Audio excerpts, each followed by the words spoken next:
Good morning मैत्रिणींनो, कशा आहात सर्व? स्वागत आहे तुमचं आपल्या उज्ज्वला ब्लॉग चॅनलमध्ये. तर आत्ता ना मी आली सकाळी सकाळीच गॅलरीमध्ये आल्यानंतर आहे ना संपूर्ण झाडांकडं बघून घेतलं, जरा मोकळी हवा घेतली आणि त्यानंतर बघते तर काय मोगऱ्याला खूप छान फुलं आलेली होती. तर मग पहिल्यांदाच मोगऱ्याला एवढे छान फुलं आले, मला आनंद झाला आणि मी अशा प्रकारे छान फुलं तोडून घेतले.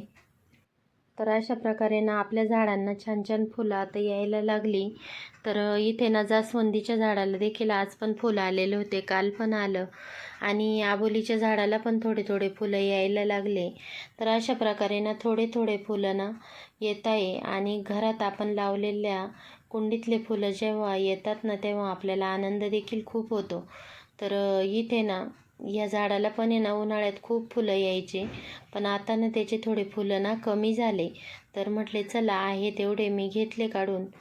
तर बघू व्हिडिओत मी एवढंच सांगेल की झाडं जर लावली ना तर आपलं मन देखील प्रसन्न राहतं आणि झाडांना फुलं पण छान येतात आणि ती फुलं आपल्याला देवाला पण अर्पण करता येतात. त्यामुळं झाडं ही नेहमी लावली पाहिजे, झाडांची काळजी देखील अवश्य घेतली पाहिजे. त्यानंतर आज होती दीदूची एक्झाम, तर तिला जायचं होतं कॉलेजला.